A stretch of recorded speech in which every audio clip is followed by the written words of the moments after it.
Today, we're dissecting the conflict that forged a nation, from the most lethal single day on American soil to the poignant surrender of a revered general, to a president who guided the Union back from the edge of destruction only to be murdered days later. This is the American Civil War, unpacked. A conflict of such staggering ferocity, it claimed more American lives than any other, and were it not for the valor of iconic figures, the nation might not have survived. To understand this, we must rewind, because wars are not spontaneous eruptions.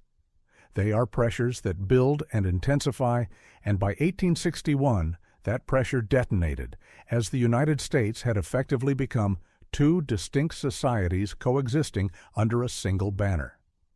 The northern states were rapidly industrializing, a landscape of manufacturing centers, sprawling urban areas, and railway networks.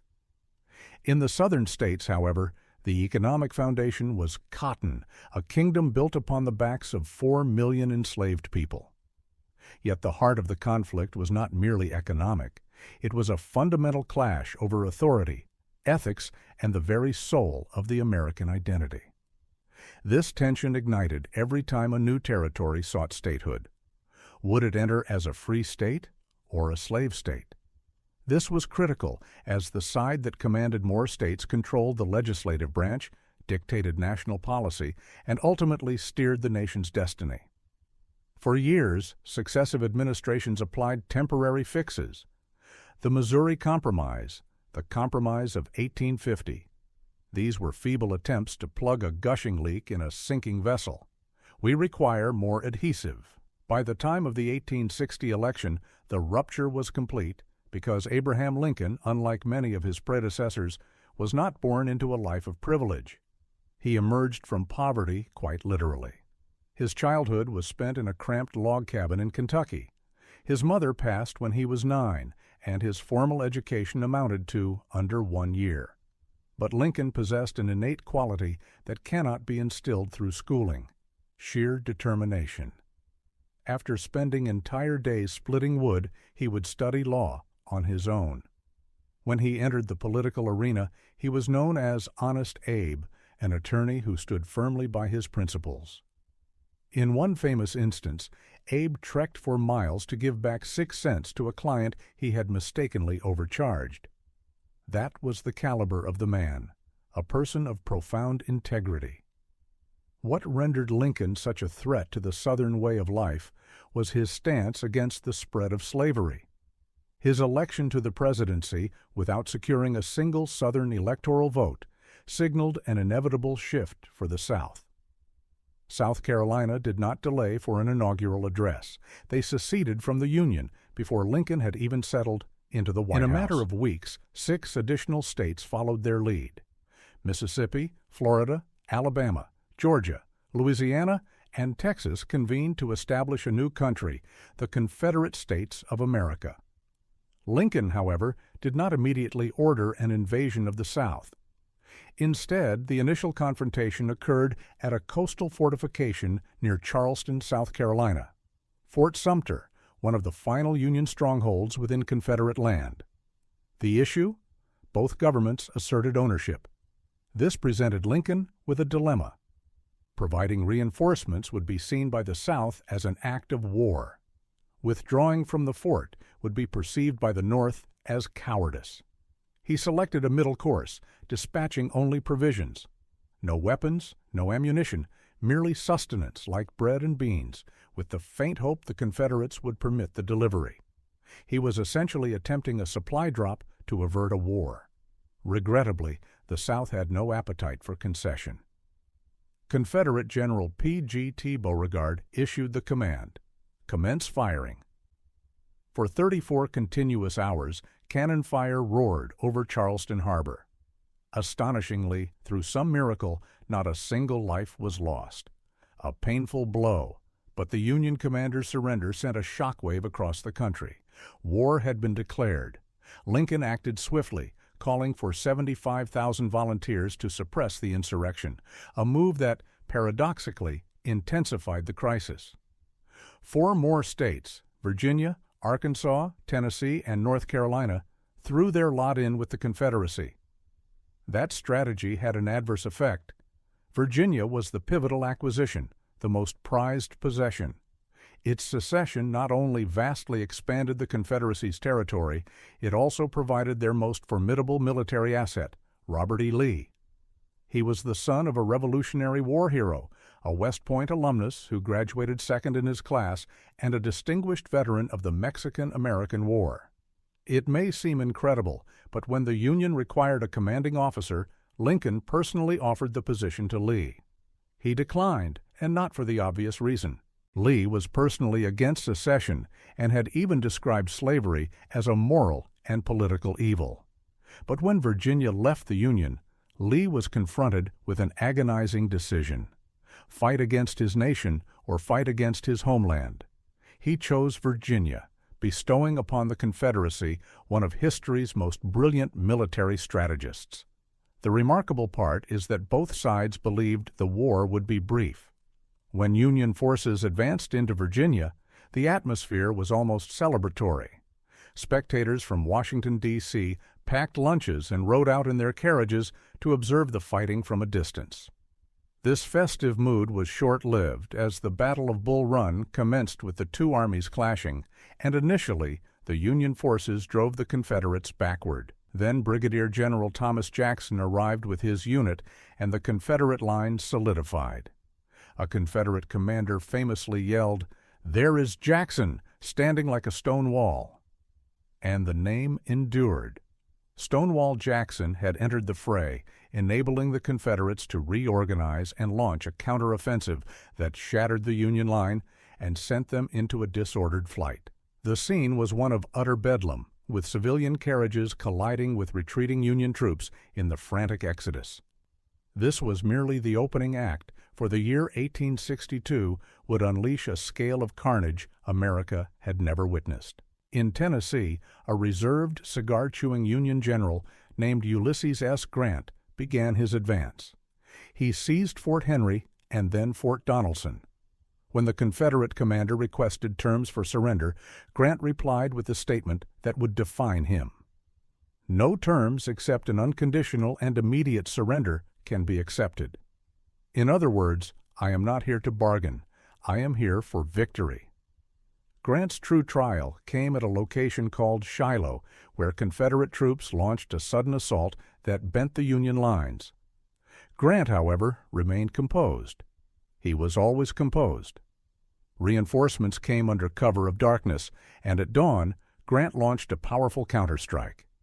By the conclusion of the second day, it was the Confederates who were in retreat.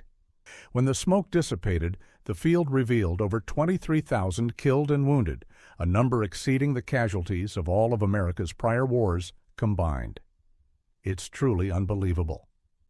With the conflict escalating, Lincoln was in urgent need of a leader for his primary army. Entered General George McClellan, youthful, brilliant, and a man who believed himself to be the second coming of Napoleon. Yet McClellan's self-assurance was marred by a critical weakness. He was averse to any risk. If the conditions were not perfectly ideal, the weather was not just right, and the odds were not overwhelmingly in his favor, he would simply not engage. Return to formation. My apologies, General. Lincoln, meanwhile, was growing increasingly frustrated. He sent a message to McClellan stating, "If you are not using the army, I should like to borrow it for a time." A sharp rebuke.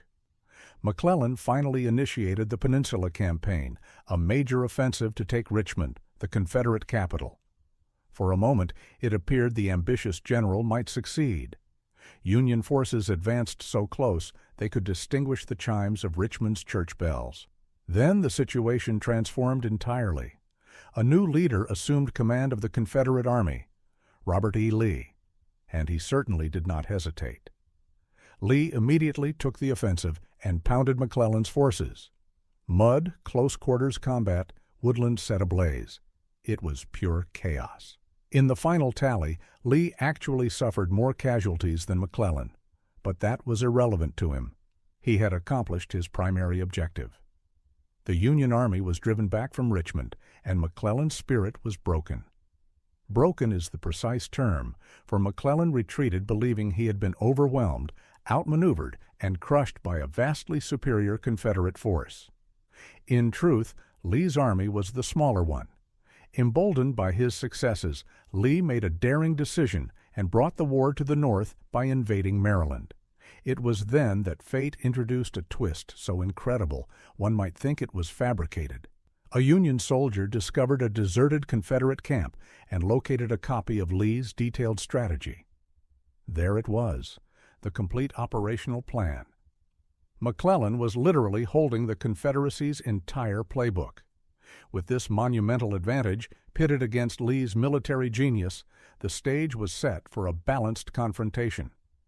What followed was the most lethal day in American history, the Battle of Antietam. Union soldiers advanced into a cornfield and were met with a hailstorm of bullets. Men attacked, fell, and attacked again. Corpses littered the ground. One soldier later remarked that a person could have walked across the entire field without his feet ever touching the earth. A horrifying image. Just when it seemed the battle could not intensify, the focus shifted to Bloody Lane, a sunken road where Confederate soldiers were densely packed, cutting down successive lines of Union troops charging directly into their rifles. Eventually, Union forces outflanked the road and fired down into the entrapped Confederates below, effectively creating a trench that served as a mass grave. The final assault occurred at Antietam Creek, where Union soldiers crossed a bridge to deliver the final blow to Lee's army. Then, unexpectedly, fresh Confederate reinforcements arrived and repelled the Union advance. The cornfield was captured and recaptured 15 times, and bodies in Bloody Lane were piled 3 high. By sunset, the casualty count surpassed 23,000. The single bloodiest day in American history had concluded. On a tactical level, Antietam was a stalemate, but from a strategic viewpoint, the Union had compelled Lee to withdraw. Back in the capital, Lincoln sought to capitalize on this momentum, so he issued the Emancipation Proclamation, declaring that all individuals held as slaves within the rebellious states are and henceforward shall be free. A monumental decree. The complication was that it did not immediately liberate anyone in Confederate territory, but it provided Union soldiers with a profound moral purpose for fighting.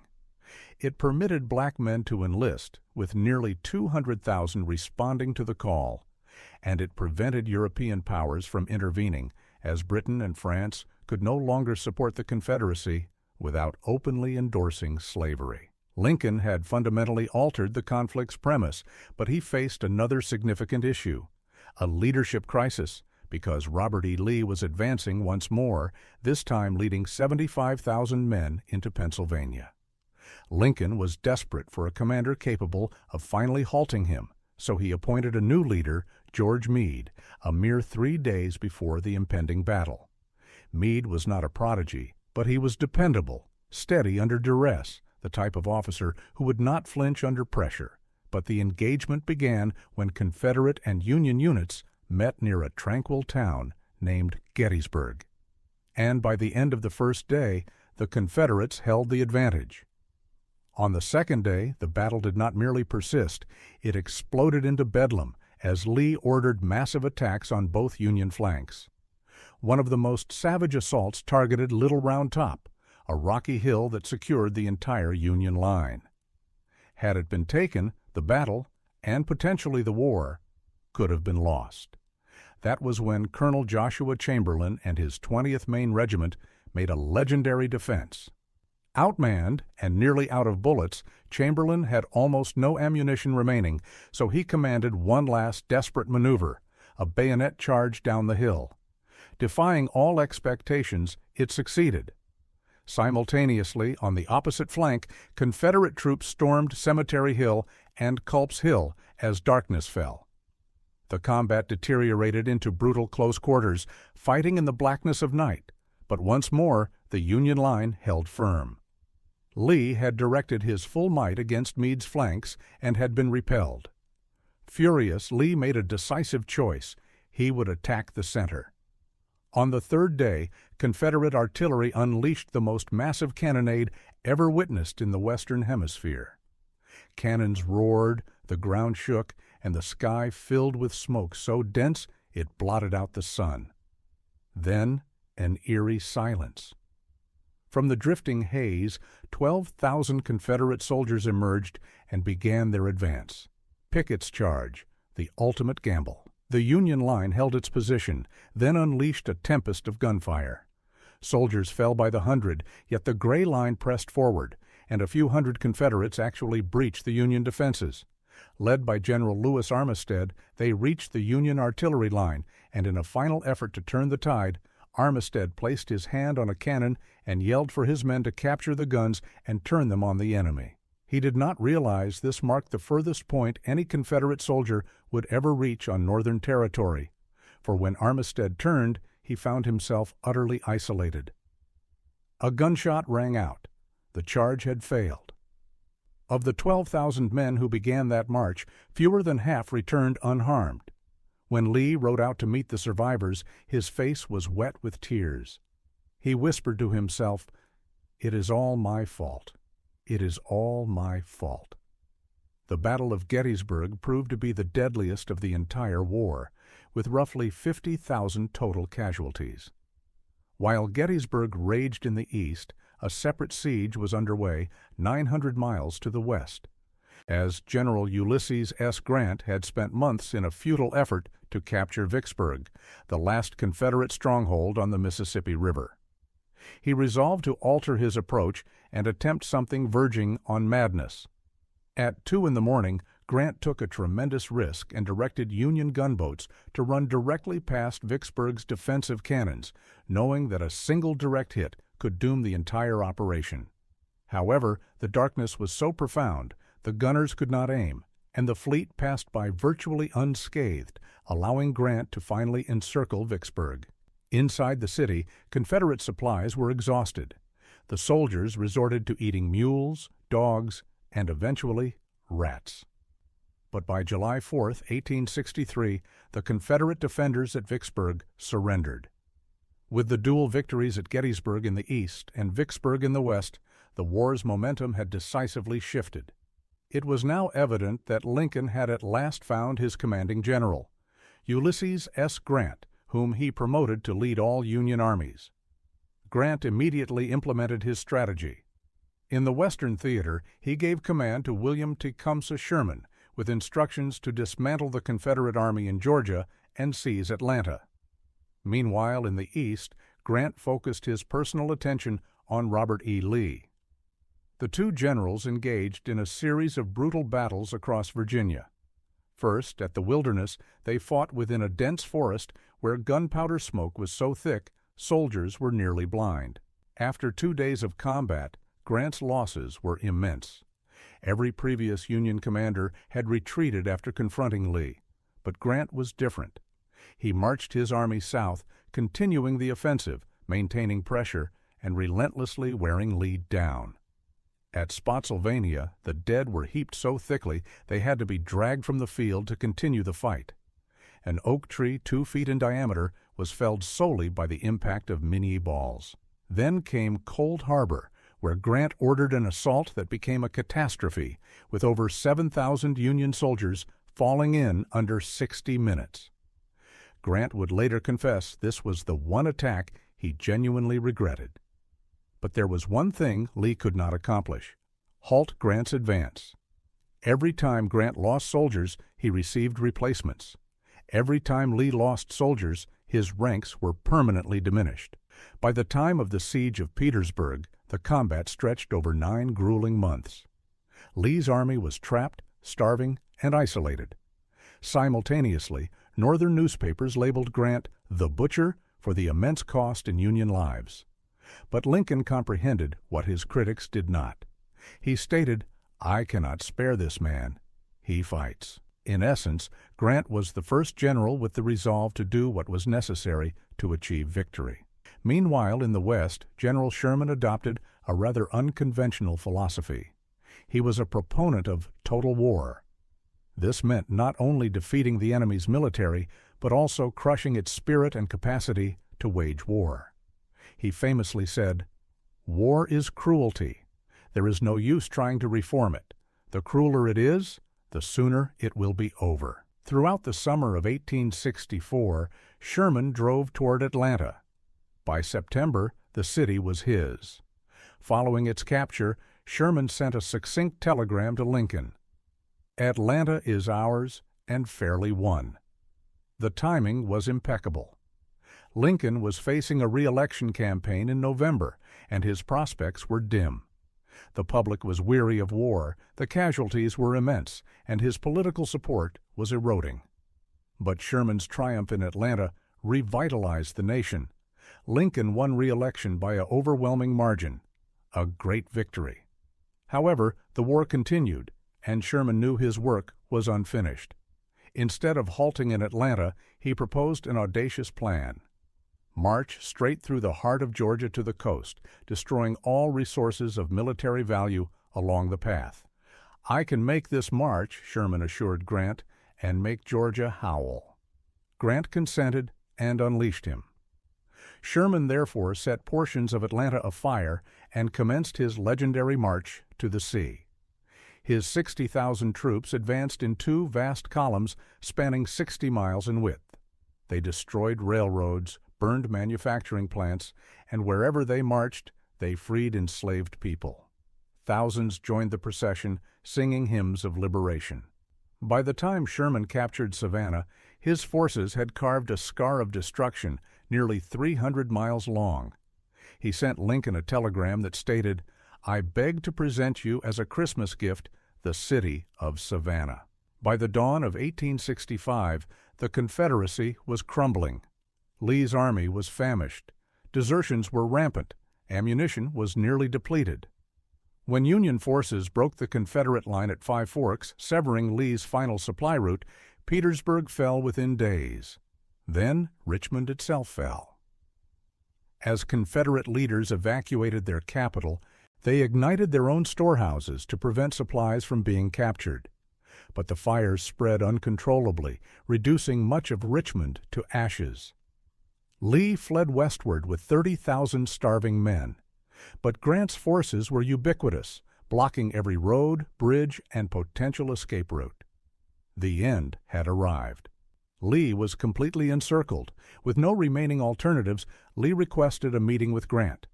They convened at Appomattox courthouse. The difference in the two generals' appearance was striking. Grant appeared in a mud-spattered field uniform, resembling a common soldier who had endured days in the trenches. Lee, by contrast, wore an immaculate dress uniform, every button gleaming. He was making a statement. "I may be defeated, but I will surrender with honor." Grant presented remarkably generous terms. Confederate soldiers could keep their personal horses, officers could retain their swords and sidearms, and every man would be paroled and permitted to return home. There would be no executions, no trials for treason, no acts of vengeance. Lee's expression softened. "This will have a very happy effect on my army," he stated quietly.